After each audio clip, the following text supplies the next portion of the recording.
May the words of my mouth and the meditations of all our hearts be aligned with your love, O God, our strength, our courage, and our freedom. Amen.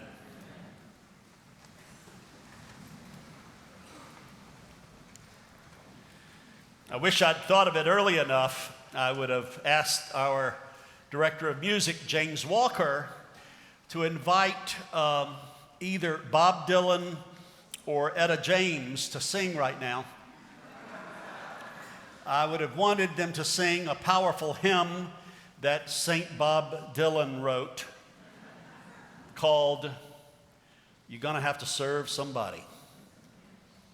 It goes in part, you may be an ambassador to England or France.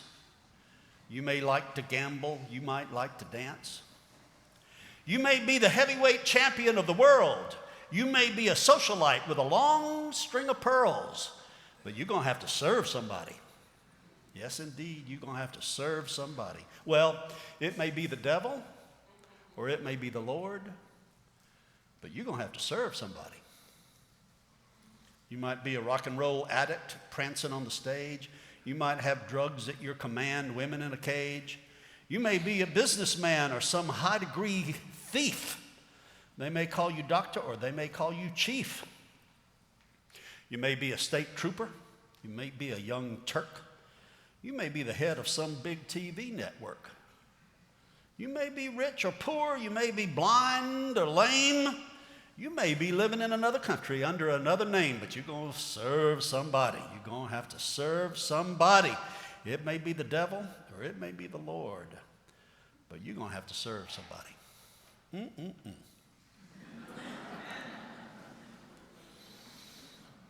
Today's sermon is about service. The first reading we heard is from a group of the most beloved poems in the Hebrew Scriptures called the Suffering Servant Songs, found in Isaiah. Surely you have borne our weaknesses and carried our suffering. And in the gospel reading today, Jesus tells his disciples, who have let themselves get caught up in the competitive process of jockeying for greatness in this world and in the next, he said to them, if they really want to be great, they have to be the servant of all. I must admit that the idea of servanthood and being of service had grown a little thin in my thinking. That may be in part because my life of service has been wrapped up in being a professional religious servant in a religious institution. And now, maybe I've been asking myself, what is service? And what is being a servant going to be like for me after I retire? That is, when I'm no longer going to be a professional religious servant. And then I had an epiphany, y'all. A couple of weeks ago, I spent a few hours over the span of 2 days thinking that I perhaps had cancer. An x-ray had shown a mass on my right lung. And you know that always demands a follow-up CT scan to determine the nature of the mass. Well, I'll get to the bottom line. 2 days later, the CT scan showed that the mass on my lung was in fact not a tumor. But during those 2 days, my attention was laser focused in a very different way than it ever had been before on the issues of life and death and the issue of suffering. It was as if the universe and God conspired to teach me a lesson 2 weeks ago. Because right after I got off the phone with my doctor telling me that the x-ray showed this mysterious mass, I received in the mail on that very day, just minutes afterwards, the new book written by Mark Nepo, the poet and spiritual teacher, called Inside the Miracle. It tells the story and shares reflections and poems about Mark's being diagnosed with cancer in his mid-30s. He is now cancer-free at age 65, but writes that he is still in the process of healing from that suffering and working it through in his mind. So, remember the frame of mind I was in. I immediately opened that book and began reading the introduction. And I was so taken by a particular paragraph that I asked that it be inserted in this morning's liturgy. You just heard it read.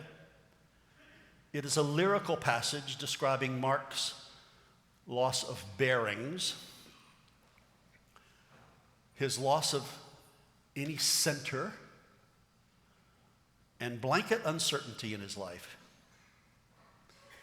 And yet, nevertheless, those amazing words of faith. He said, in the center of my terror, there was this small voice stirring and emanating and building from underneath all my trouble. This little small voice did not speak in words, and I was unaccustomed to listening for it or to it. But I know now that small voice came from the core of all life, from the core of all time.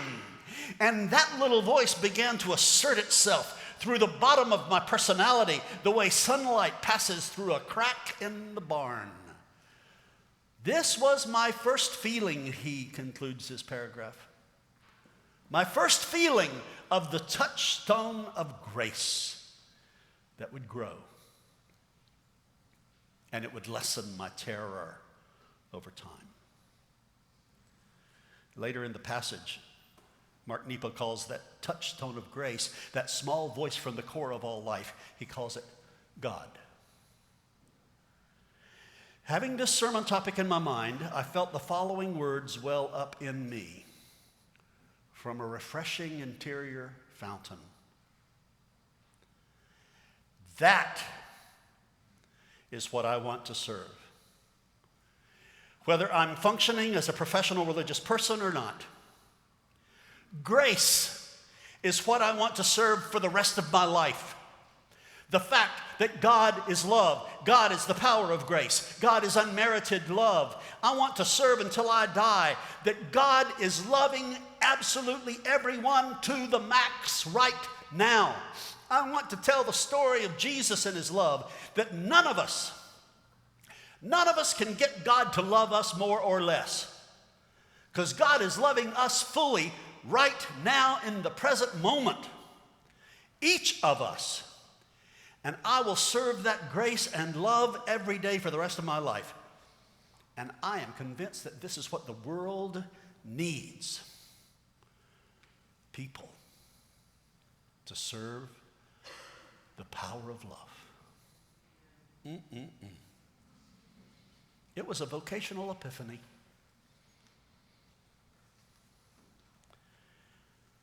And made more potent for me as I was and am staring at the fact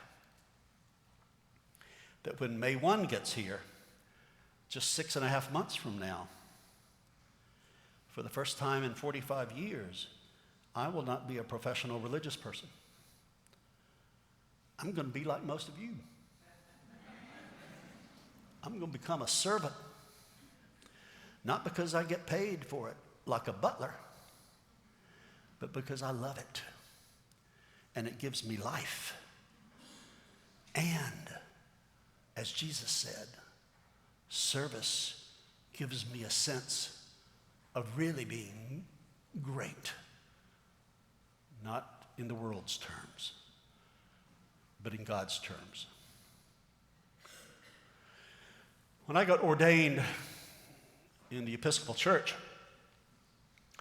I went on a retreat with the bishop who ordained us, a group of us. And while we were on the retreat, he said, I want you all to know, lest you are beginning to feel some kind of self-importance because you're about to be ordained to be a clergy person, I, as a bishop, want you to know that the only reason God ordains people to be clergy folks is because God can't trust them to be lay people.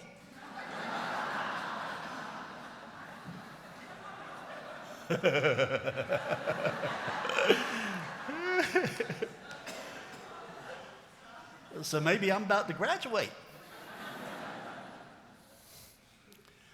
Tomorrow night, a group of more than 100 of us will gather together in the forum, and we'll be joining folks from all over the world to watch Oprah Winfrey's latest offering, television offering called Belief. My wife and I have seen the first 2 episodes, just absolutely amazing. It follows 28 different people spiritually seeking, following them to 33 different countries, all over the globe, from absolutely every religion, looking at all of the universality that we have in common with people who are very different.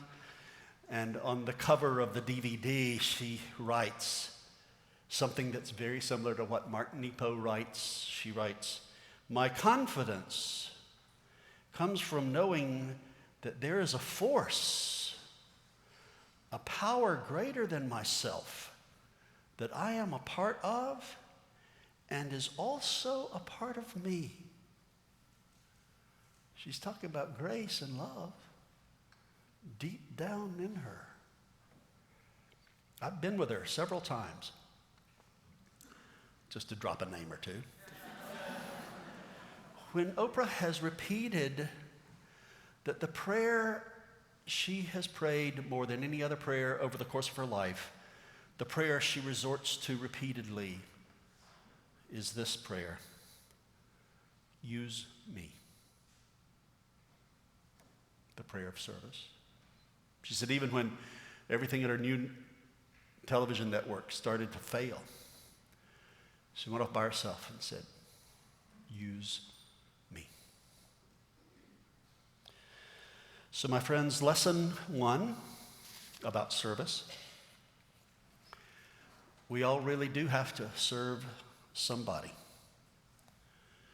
either the devil or the enemy of life, or the Lord, that which gives life. We have to choose whether we're going to serve toxicity or generativity, that which gives life. But we're going to have to serve somebody. And Jesus is asking us today to choose. Now is where it gets even more exciting for me. Deep, life-giving service is related to suffering, and it comes from the center of your suffering. Back to Ms. Winfrey. What we oftentimes forget about her is that she was physically abused beginning at age 6 and sexually abused after she was raped at age 9. And that sexual abuse carried on until she was 14, when it was found out that she was pregnant. Her mother took her to a detention home. Her father came and rescued her from that, protected her, didn't know she was pregnant when she moved in. And 2 weeks after she had the baby, it died.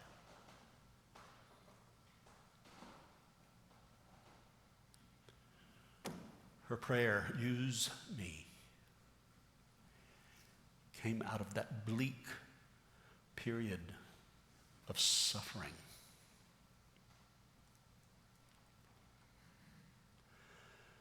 Finding your path of service comes out of your own suffering. Do you want to be used to liberate other people from suffering? Then access the grace and the love beneath your own suffering story. And so we can join Jesus and 2nd Isaiah and Mark Nepo and Oprah Winfrey to rely on the power that is greater than us, that it is within us, to help liberate other people to live their best life. There are all sorts of ways that we're called to serve, to therefore be great, thereby be great. But it is always about liberating others from what holds them hostage. It's the wounded healer phenomenon. I have a friend who was badly abused. She still bears the physical scars. A series of 2 years of physical and sexual abuse. And I asked her, how in the world did you become so functional? She said, I went to a lot of therapy. But the thing that really helped me was to sit on my sofa for 2 years and watch Oprah Winfrey. I said, what was that about? She said, she told me about her own suffering. And she told me through that television set, day in and day out, that there was no moving onward, but there was always moving forward. And that I could use my suffering to liberate others. As I was praying about this sermon, I was reminded of the great Buddhist tradition of the Bodhisattva. Pardon me, those of you who are historians of Buddhism, but apparently in the early days of Buddhism, according to Stephen Asma, a historian of Buddhism, Buddhism was about just setting the individual free. It was a focus on being liberated from samsara, suffering, and moving to nirvana. And the whole idea was to become awake. And then, according to Stephen Asma, there was a moment where Buddhism said, that's too individualistic, it's too turned in on myself, it's got to have more of a social dimension, and there came to be this development and tradition of the Bodhisattva, those Buddhas, those people who are awake, those people who are committed to compassion, who say, I will hold up on being freed from my own samsara, my own suffering.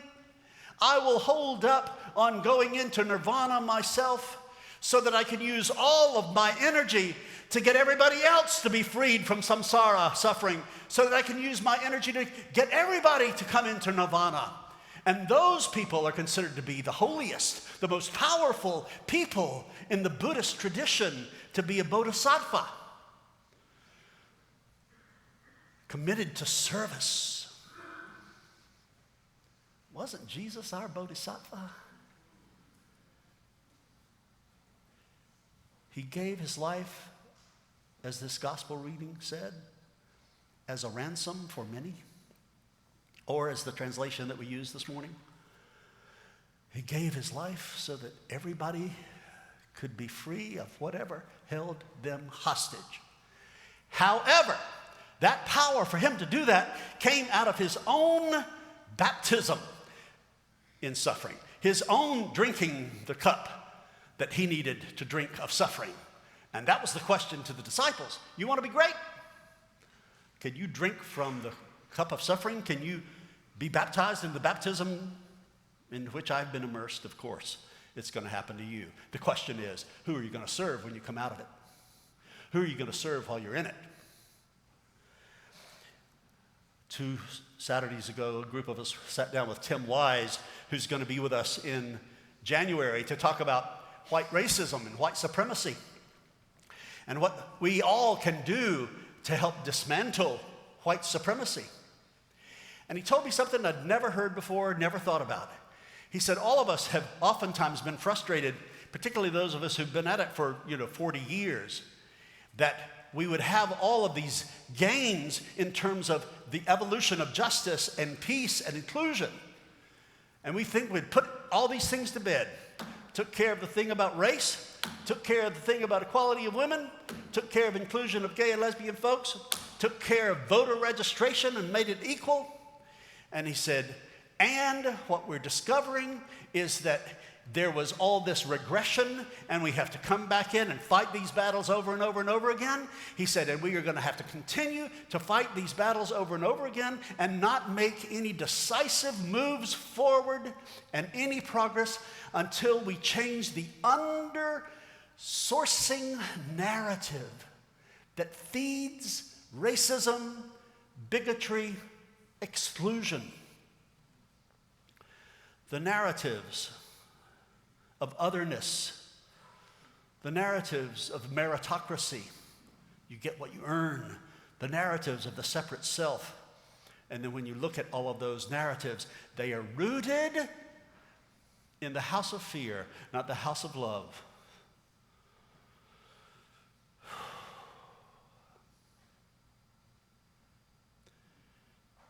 President Obama went to Iowa and interviewed Marilynne Robinson, a great novelist. And the interview is, part one is in this week's New York Review of Books. And she says that she thinks that the basis of democracy is the willingness to assume well about other people. And democracy is really eroding. Because you have to assume in order to have democracy that basically people want to do the right thing.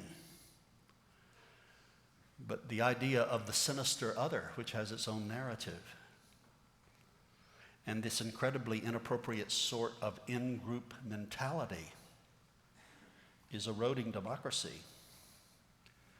And it will unless we change the narrative and make sure that we tell the story, that people are images of God, that human beings have the love of God in all of them. Love thy neighbor as thyself. So, you may be a preacher with your spiritual pride. You may be a city councilman taking bribes on the side. You may be working in a barbershop. You may know how to cut hair. You may be somebody's mistress, maybe somebody's heir. Might like to wear cotton, might like to wear silk, might like to drink whiskey, might like to drink milk. You might like to eat caviar. You might like to eat bread. You may be sleeping on the floor, sleeping in a king-size bed, but you're going to have to serve somebody. You're going to have to serve somebody. Well, it may be the devil, or it may be the Lord, but you're going to have to serve somebody. May God give us the power and grace to serve grace and love, inspired by Jesus, our Bodhisattva. Amen.